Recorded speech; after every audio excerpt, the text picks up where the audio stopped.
I look at life as one big just mental plane. You know, if you want to get somewhere, you got to think of it, you got to talk it, you got to do it.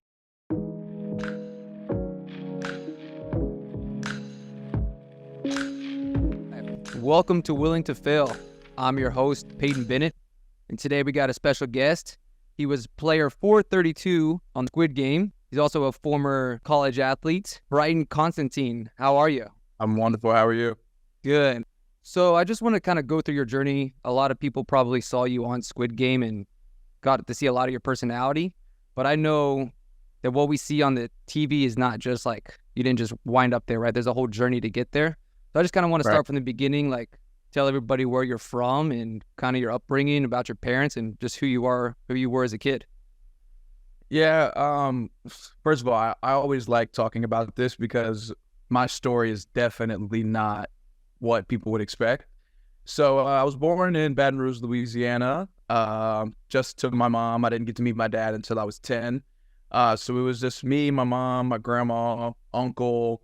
I was the first colored person in my family, so that was a completely different experience for my family as well. It was good. It was a good childhood. I had everything I needed just from a kid's standpoint. My mom blessed me. She spoiled me. Quick backstory on that. Her dad, my grandpa, he invented the docking mechanism that keeps wheelchairs in place in all transportation vehicles. So if a wheelchair rolls into a van or a bus or anything like that and it locks into place so they don't go flying all over, That's that's good. what he invented. So he did really well for himself, and so therefore, we kind of got to reap the benefits of that.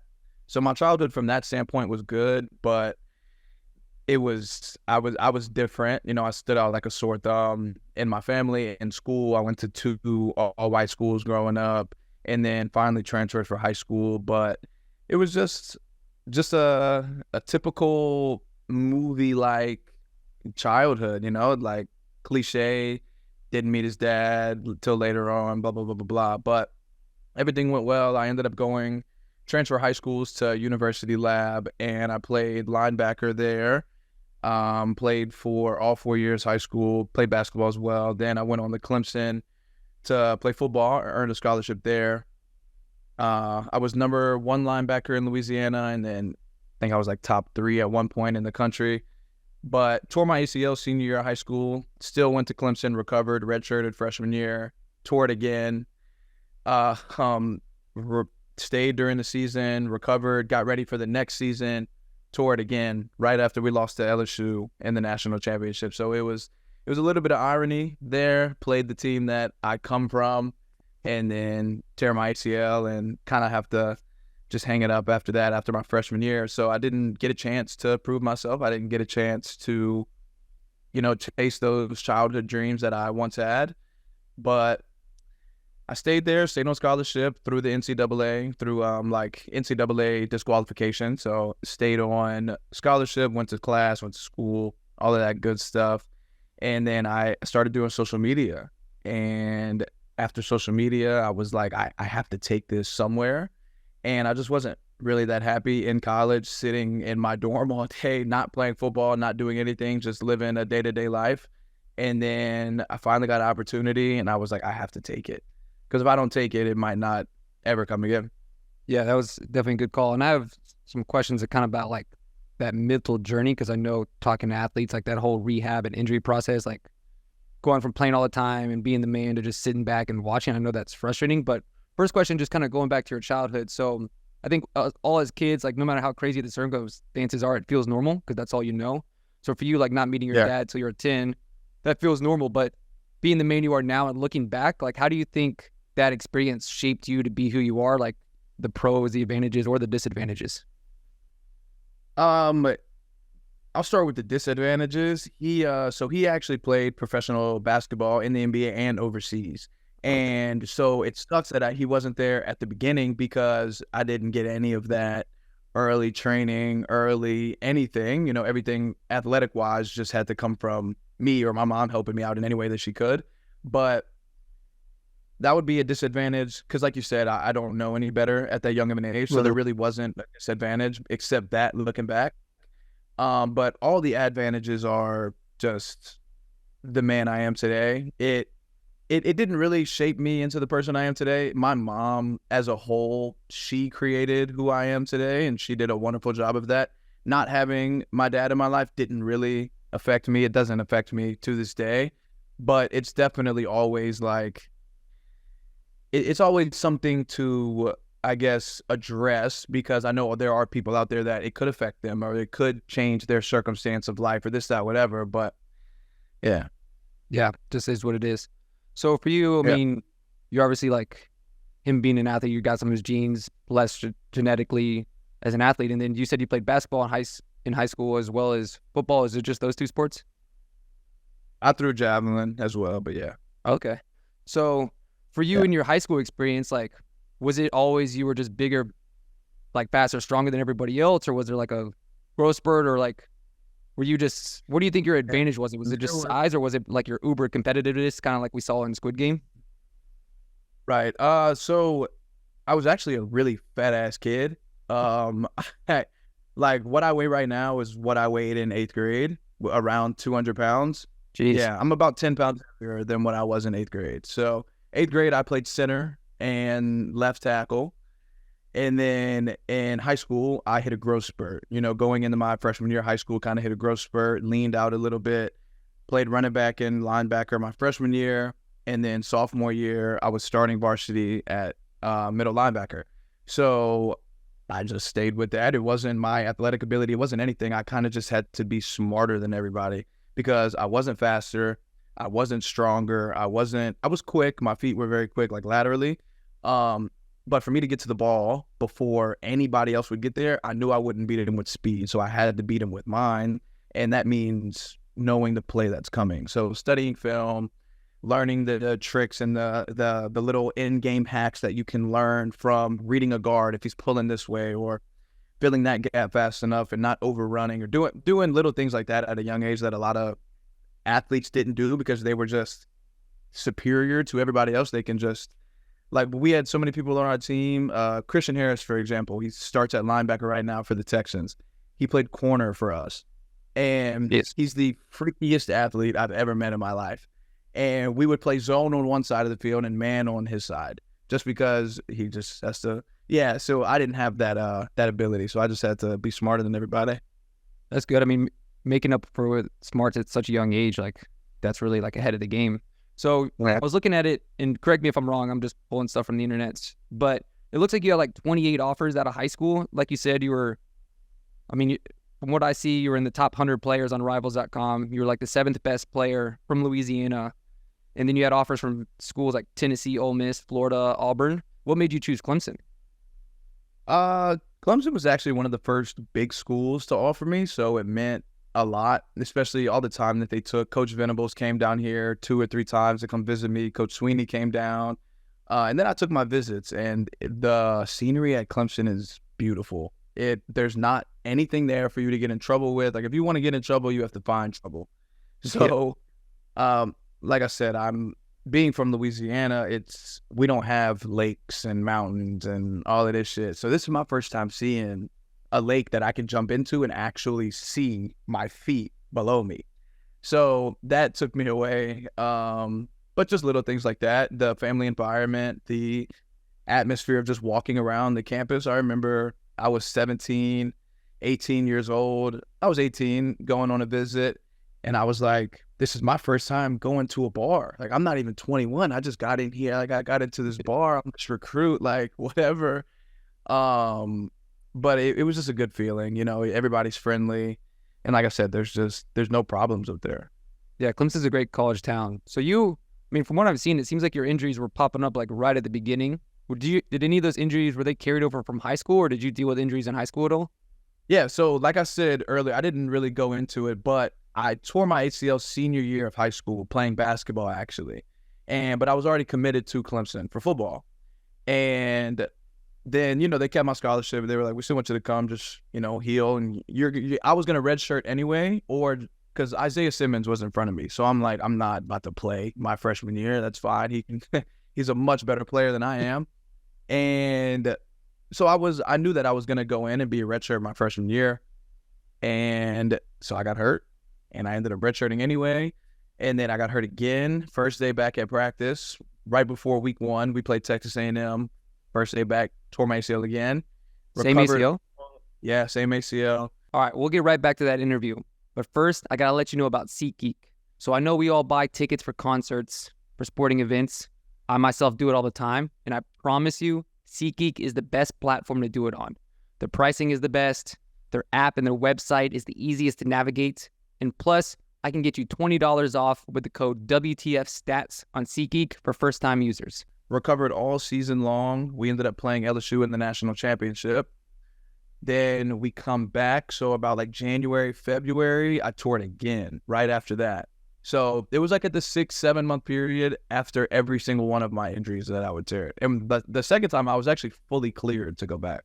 Jeez. I mean, dude, I know the mental battle of going through rehab is tough anyways, but like, what was going on in your head? Like, you do all this work to come back, you think it's fixed, and then literally as soon as you get back, it's just the same injury over and over. Like, how are you dealing with that mentally? It wasn't good at all because, like I said, I'm across the country. You know, I'm not from here. This is what I came here to do. I'm not here to just go to school. I'm not here to just make friends, and like, I'm here to play football. So after the second one, first day back at practice, it was I ripped my helmet off, threw it against the wall. I was bawling tears because not only of the pain, I knew what happened. Yeah.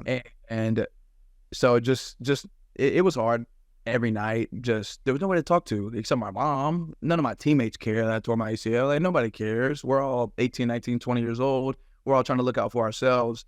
But it was, that's why I got into social media and started to do other things, because I wasn't having an impact where I was, so I had to make an impact somewhere else. So the depression, the anxiety, all of that was real because, like you said, I was the man, and then I was nothing.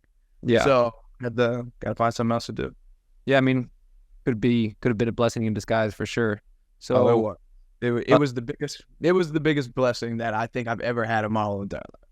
So after you tore the ACL the third time, was there a thought that I'm going to come back, or was it at that point just like, I think this is it with my knee? So I had a chance at coming back. They asked me. They told me the surgery that I was going to get. I was best friends with the doctors by this point. Yeah. They told me the surgery that I was going to get. So I actually got an internal brace put in. Like, they refixed my ACL normally, and then I got an internal brace put in on the outside of my knee. It's just extra tendons and stuff, and it kind of treats my kneecap like a seatbelt. So they put that in there, and they were like, we're doing this, so if you do want to come back and play, like, you should be okay. And I was like, it was a 50-50. It was up for grabs. But I just took the decision upon myself and just to stop playing. And because I knew that if I want to play with my kids one day, if I want to keep doing anything recreational, because if I got hurt again, all of that was done. Yeah. There was no more running and jumping and trying to be active every day. So I kind of just put a halt in the road right there and, wanted to go find something else to do. So then from that time to filming Squid Game, how long was that period of time? Oh, I was at Clemson. That was at the very beginning of, so 2019 is when I went. 2019 summer or whatever, and then I think it was because in COVID, I guess very beginning of 2021, like January 2021. So it's been 3 years, I think. So what were you working on in the meantime? Just trying to build your personal social media brand? Yeah, so right when I was done playing, I ended up getting a girlfriend in college because, like I said, I was literally, I had no idea what to do. I knew not too many people. All my friends were on the football team, so now I don't get to see them every day. I don't get to hang out with them every day, whatever. Ended up having a girlfriend in college, started doing social media. Then social media was doing well. Relationship went to shit. Social media kept doing well, so I just stuck with doing social media, hoping that it would work out because I got bashed for it. I got clowned for it by my mates, the girl I was with, like everybody around me. Nobody likes social media until it's going well for you. So now it's going well for me, and those same people that were clowning me in college are now asking me to get them on a show. So yeah, that's the cycle. Okay, so then transition into Squid Game. How was the process of even going through like getting on that show? Like for outsiders that just watch the show, like I'm assuming you must have been a fan or watched the original show, right? Or no? Surprisingly enough, I didn't watch the original show at all. I knew what it was. The whole world knows what it is. You see enough on social media to kind of, and especially me at a young age, I can see enough on social media and know exactly what the show is. I don't even have to go watch it on the screen. But I watched a little bit of it before I went. But no, I didn't sit there and watch the whole thing. The process was kind of long. I got a random application that I saw online in like July of 2022. Yeah, 2022. And filled it out. I was like, there's no way this is real, but I filled it out anyway. I was like, fuck it. And they ended up hitting me back about a week later. And from that point on, all the way from July into about November, it was just back and forth, paperwork, having to go get this done, make sure you have this, blah, blah, blah, blah, blah. But I didn't know I got the role until the last week in November. And then I told my mom months ago, I was like, if I get the role, I'm leaving school. Yes. I was like, you have no idea, I'm leaving. So I got the role and I ended up leaving that weekend. All my stuff was still in my apartment. Everything was still there. Booked the flight home and booked the flight all the way home, stayed home for about a month. And then I went and did Squid Game in January, went back to Clemson, got all my stuff, told everybody goodbye. And then I just had to wait until it came out for them to know what I was actually doing. Gotcha. So how long? I mean, I watched the show. I saw when you were eliminated. Like, I feel like for your time there, you were definitely one of the big stars of the show. But how long were you actually filming there? Like, how long was that process? Like, how long were you living in those giant bunk beds? Yeah, so we got there 3 days early because we all had to stay in one hotel to isolate, make sure nobody had COVID, turn in your phone, get all the shit that you need, blah, blah, blah, blah. And then woke up at about 4 a.m. one morning, and that's when we went to red light, green light. And then you get to go to the bunks. So once they eliminate about half of the people, then you get to go to the bunks, which makes sense. And so we were probably in the bunks I was in the bunks, I would say, for only 5-6 days, probably like 5 days. I was not in there like that long. I was in there long enough to be like, all right, I want to get the fuck out of here. But it wasn't too long. I was going to say, I'm sure it felt like it was much longer than that. It did. It felt like I was in there for about 2 weeks. So what are some things that, like, for people that are fans of the show, what are some things that happened like behind the scenes or stuff that didn't make it on the show that you thought would be interesting or to other people, I guess? Yeah. I mean, there's a whole bunch of shit that was said that didn't even make the cut. But I guess one of the interesting things, it's kind of the world knows now, but there were condoms in the bathroom. All right, we'll get right back to the interview. But first, I got to let you know about Better Picks. So here in California, I can't do sports gambling, even though I would love to. It's illegal. But what I can use is Better Picks. So what it is, it's a daily fantasy app that's legal in over 24 different states. You basically just get to pick players to do certain things. Like, for example, Josh Allen to have at least one rushing touchdown. Patrick Mahomes to throw more than 3 touchdown passes. You pick either from 2 to 8 different players, and then you can win up to 300x your money. That's higher than any of their competitors. Honestly, this app is the best out of all of them. It's just better. The app is easy to use. It's easy to track your scores in live time. Plus, I can hook you up. I can double your first deposit with Better Bucks if you just use the code WTFStats. So download the Better app, use the code WTFStats, and let's win some money together.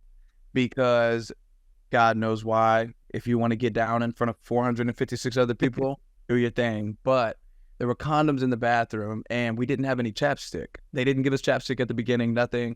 My lips were bright red on the screen because they were so chapped, and it was disgusting. And so somebody came up with a great idea. They were like, the lubricant inside of the condoms can be chapstick. I didn't do it until it came down to the last, like I was on the brink, my lips were on the brink of death. And I was like, all right, dude, I have to. And then they finally gave us chapstick. I think it was like a few hours after I used the lube inside the condom, they finally gave us chapstick. So I feel like they were waiting for me to go do it. That's interesting. I never would have thought something like that is happening. Yeah. What was like the worst part of the living conditions? Was it just the food? Was it just like the stress of the games or the food? The food, it was you got fed probably 1,100 calories a day, if that. Whatever the bare minimum in the UK is legally, that's gotta be what they fed us. That's where it was filmed in the UK. Yeah. Okay. Since you said you watched a little bit of the show going in, like, did you have much of a strategy for the games or for like how you were gonna piss people off or like manipulate like alliances? Did you have any strategy going in, or was it just like winging it when you got there? Nah, I mean, I kind of treated it like a football game. I went in there, which is why people didn't, the reaction I got from people was because I went into it treating it like a football game. And you go into there, you have no strategy. You've watched film, whatever the fuck that means, if you're one of the people who watch film. If not, but you just go in there and you try to win. At the end of the day, you know your job, you know what you have to do, and you have to do what it takes to win. It doesn't matter if you have to talk shit. It doesn't matter if you have to manipulate or be the bad guy. Like, it does not matter. I was telling people, I was like, I'm the type of guy that will take that 15-yard penalty for crazy hit. Like that's the type of guy that I am. So in there I treated it the same way. I was like, if I know I can get under your skin or I know you're gonna be mad, that's just kind of an advantage for me. I mean, yeah, with that much money in the line, dude, I wouldn't have done it any differently. Like, Yeah. you're there to win, and yeah, that's a good analogy of the 15-yard penalty. Like, yeah, sometimes you get a rough in the passer, you hit the quarterback at the beginning of the game, it rattles him for the whole But he game. gets took out the game. Yeah. He's throwing out the game. Or you do some trash talking at the beginning, you kind of play with the mental. So yeah, there's definitely a big mental side of it. So that's why I was curious. For you, what was like the hardest part of the whole thing? Like the biggest mental struggle, I guess. The food. I mean, it sounds dumb, but like, I'm a foodie, like I eat a lot. I'm a big dude. All I do is work out and eat. That's it every single day. So whenever I don't have the food that I like or that I want, it really does start to take a mental toll on you. So the people that, the little girls and stuff that were in there that they don't already eat a lot, they were fine. They were just chilling. It's a normal day for them. But me, I was like getting ready to fucking jump off the top bunk. And then the people in there, a lot of them were cool, but a lot of them weren't cool. On camera, off camera, whatever. I know the character that I was on character, but off camera, I'm it's a normal person that you're talking to, but some of those people don't change. Like, they're really that dramatic off camera and stuff. Yeah. Do you have any regrets or anything you would change looking back on how that whole process went, or anything you'd do differently in the game? The only regret I have is not vouching for myself hard enough to become captain on warships, but that's really it. Because even if we would have lost, if I was captain, at least I can go out like holding my head high, knowing that I'm the one that let it down. Yeah. What what was I gonna say? Would you do it all again? Yeah. Like, if they offered you to come back season 2, would you would And do it what's again? crazy? In my interviews about a month ago, my answer was always no. I would be like, fuck no, I'm never doing that again, blah, blah, blah, blah, blah. But now since you asked me, I would go do it again, only because I know that I might be able to stir the pot more this time. Yeah. And because now they know who I am. So it doesn't matter. Like the first time nobody knew who I was. So they're like, ugh, this guy, blah, blah, blah, blah, blah. But now they understand that it's me. So it won't be as harsh, but they know what's coming. Well, yeah. So congrats to you. I mean, being on that show, first of all, is awesome. And then the way you shine on that show, I feel like that probably opened doors for you for other opportunities like going on. So I guess first, what doors has that opened for you? I mean, other than coming on this podcast. But what other opportunities has it opened already? And then what other opportunities are you hoping to take advantage of like down the road? Like what do you want to keep building from this? Yeah, so actually, I have another show coming out relatively soon that I did. I don't know an exact date, but it'll be within the next few months. And then I'm actually going film another show in May. So it's as of right now, it looks like he's a one and done. He just did one show. He's like whatever, back to his normal life. But nah, I got plenty of shit lined up. Hell yeah. Yeah, I know there's a lot, like those filming times, like from the audience standpoint, it seems like those are huge gaps and like we don't hear from you or see you again. But like, yeah, I mean, you could go to work the next day and work on something and we not see it for a year. So are those reality type shows or something different? Yeah. All of them. That's all I'm doing right now. I'm gonna do reality for probably another. I mean, I'm 23. I'll probably do reality till I'm like 25, and then whenever I'm 26, I really, really, really want to get into acting because gotta go win an Oscar. So That's what that was gonna be my next question. Like, what kind of ambitions or goals do you have for the future? So, win yeah, an Oscar. the Oscar itself isn't the goal. It's more of like I want to get there, because I know Hollywood. You know, I know what goes on in Hollywood. I know how Hollywood operates. Um, so I just want to kind of make it to the top and show people that, you know, you don't have to douse yourself in those flames over there to make it to the top. You know, you can kind of be your own person, stand on your own 10 toes, and, you know, you can do it just like anybody else. Gotcha. So, what do you like about the whole reality show process? Do you like just being in the limelight? Do you like the challenge of it? Do you like just the fact that you get to do that every day instead of work a normal job? Like, what's your favorite thing about that? The last thing you said really, really is true. You know, I mean, I'm a 23-year-old kid. Like, I could be a 23-year-old grown man, or I could be a 23-year-old kid. Right now, Yeah. I'm a 23-year-old kid. I get to do reality TV. Like, I'm young for my industry. I like to stay young. So, in the TV world, I'm a baby. You know, like to all the people that I've met, to other reality stars, to everything. You know, I'm a little kid. I'm still the baby. I'm a rookie. But if I go work a 9 to 5, you know, I'm in my head, I'm already 30. Yeah. So the feeling, it's all a mental game. It's all just one. I look at life as one big, just mental plane. You know, if you want to get somewhere, you got to think of it, you got to talk it, you got to do it. So Yeah, that's exciting. I mean, those 9 to 5 jobs aren't going anywhere. They'll be there when you're 26 or I'll 30. be there tomorrow. I gotcha. So, can you talk anything else about like the projects or shows you're working on, or is that all like can't say anything? Well, I can't say what I've gone to do, but I am the exact character, maybe a little bit more. And then the one I'm about to go film, it's I mean, it's something just completely different, I guess, than platform wise. Everything that's going wise, everything will just be a little different.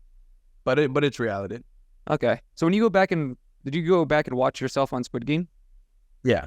Okay. What do you feel like, one, the character they portrayed you as, and then two, do you feel like, because most people are like this, when there's cameras on, they just act a little bit different. Do you feel like you acted different, or do you feel like you're kind of the same person on and off? Um, I am the same person on and off. Now, it might be dumbed down a little bit, it might be ramped up a little bit, but I am that exact person that you saw on the screen because I'm really blunt. I'm black and white. It's straight to the point. If we're trying to get a challenge done and you're not cooperating, like, bro, shut the fuck up and let's get this done, please. Like, even to my girlfriend now, it's like, you know, if we want to go do something, I'm like, all right, like, we got to go do it right now, because if we don't go do it right now, we're not going to go do it. So it's just like straight to the point. I feel like you have to be, you know, and I will say this much. I don't want to be rude with the things I say, but I know that I'm not being rude. I just also know that sometimes people will take it completely different than how I really mean it. Like when I asked somebody, I was like, why are you crying? I'm not like, why are you crying? I'm not trying to make fun of you. I'm just genuinely like, why are you crying? Like we're kind of all in this together, and you need to dry it up. No, yeah, I'm with you. I'm the same way, just very blunt. Like, you think in your head, like, why is this person crying? So I just ask, why are you crying? But yeah, sometimes it doesn't come off as well. That I say what I think. Yeah. Yeah. Completely understand. So my last question, just out of curiosity, is like, so from reality TV, like something that's not really talked about, that's more talked about in the acting world, is like the business side of it. So I'm assuming it's maybe actually I have no idea. If you looked into like getting agents, do you have an agent? Like, what was that process of getting an agent or marketing team to help you? And then what is some of the like business side of doing reality TV that people probably don't know? So luckily enough, I actually got a manager through a friend. So it was a good relationship that we already had right before I went to go do my second show. So it worked out perfect. I've been with him ever since. And he helps me now, you know, get brand deals, get contracts with these companies, like these fitness companies or Fashion Nova for clothes and all this other stuff. So he really helps me. And for the other show that I'm about to go do, he helps me because he knows people that I don't know. And that's his job. So I have to have him to be able to kind of continue to grow, continue to expand. I got the first 2 shows on my own, but I won't be able to get the 3rd, 4th, and 5th and 6th one on my own. So it's a good relationship, but just doing social media, staying consistent with that is super hard. But having a manager, really, really does help. Yeah, especially if you're going to transition from like reality TV to like movies or something. Definitely having an agent or someone that's in the business. But yeah, that was pretty much all the questions I had. I'm excited to see how your journey keeps going from just when people think he's the one and done Netflix show guy to, seeing you in other shows and in movies. I think that'll be exciting. Is there anything else you would like to promote or say to the audience, or where can people find you on social media? You can find me at my name, just Bryton Constantin, on all of my social media. But really, everybody I always tell everybody the same thing: keep God first, put yourself second. Everybody else needs to come after that. And, I put it in that order because when you put yourself second, you ultimately put everybody before you. So it'll just always remember that, and you'll be good. Sounds good. All right. Well, that's a wrap. We're excited to see where you are, what shows you end up on, and congrats on your success and good luck on the rest of your journey. Sir, thank you. All right. That's a show.